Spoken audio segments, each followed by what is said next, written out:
Welcome back to Lower Keys Living, everybody. It has been super windy down here in the Keys. Somewhat typical this time of year, but seems windier than normal. And no, I'm not bringing you a video of a dirty rag today. I've had a couple of people ask about the lobster chum that I use when I'm out reef fishing. I don't waste the lobster carcasses from the lobsters we catch. If I don't cook the bigger ones, all the lobster carcasses, you're not allowed to throw those in the canal. I freeze those in these heavy-duty Ziploc bags. And you'll see here, we just mash these up after they're frozen. They shatter nicely and break them up. This becomes bottom chum for when I'm out reef fishing. Your standard chum disperses nicely, but doesn't really bring in the bottom fish close to the boat because it tends to drift so far away from the boat. So I make up this lobster chum really fast and easy to do, as you'll see here. But it's super effective at bringing grouper, hogfish, big mutton in on the bottom directly below your boat. So it gives you a good three-dimensional chum line when you're combining this with your standard chum that you get from a store, adding this that sinks right to the bottom. Here you can see it's pulverized a little bit. You see there on the right, there's a nice big pile of just the goopy stuff that comes out of the lobster bodies, and then all the shells that are still packed with meat that we didn't use. So it just makes for a perfect mix.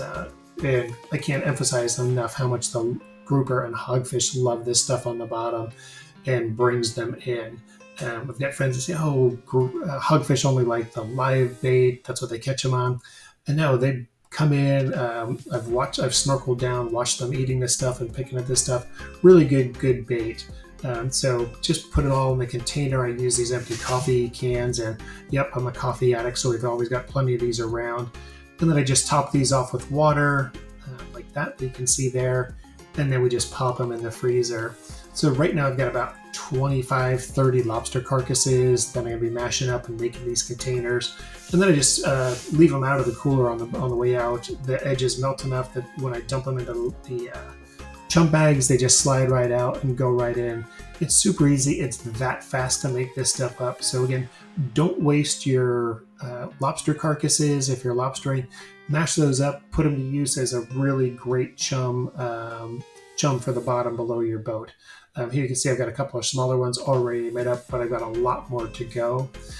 When I'm fishing in that lobster chum, one of my favorite things for bait to use are these Almaco jacktails. Whenever we catch Almaco jack, if we're out mahi fishing along the weed lines, we tend to pick up a lot of those, and we'll keep some of the bigger ones because they're great taco fish.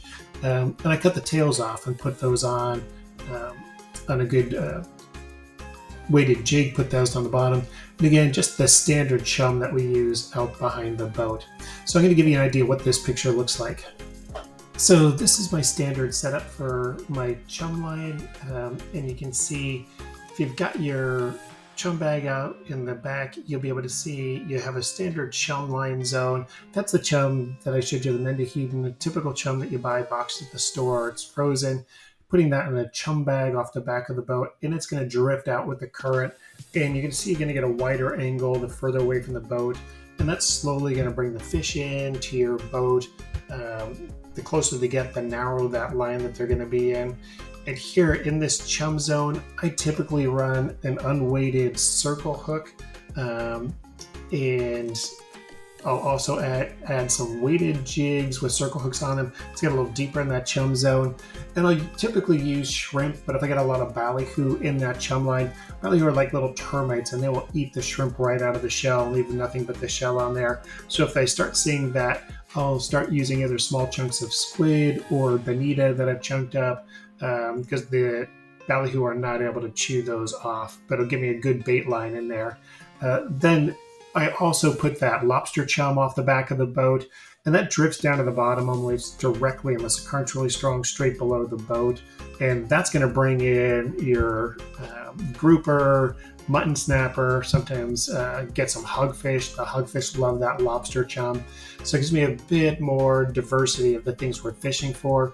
The other really nice thing is if you've got a good group of people on your boat, you can have people off the back free lining in that standard chum line, looking for the snapper type fish that are up there. And then down at the bottom, you have people up at the front or on the side of your boat with weighted rigs dropping down to the bottom. to that lobster chum, looking for your bottom fish. It lets everybody stay really active on the boat, gives something everybody to do, and also gives you a better opportunity to take advantage of the fish that might be available on a given day. It's one of the beautiful things about the Keys is you never know what you're going to come home with. So many times I've gone out targeting one species and came home with something totally different and unexpected, but always welcome. So this is my, again, simple setup, nice and easy to do, but it's why I add that lobster chum in here. Also on that lobster chum, Ryan, I'll tend to use, again, whole shrimp or live shrimp with a weighted jig, or every once in a while I'll put some live pilchards or a live shrimp on a knocker rig, drop that to the bottom. So I've got some live fish action down there. But again, super easy to do. That is the basic setup that I run through. Gives you a pretty good picture. Hopefully that gives you a good visual as to what's going on in the water and why I set up this way.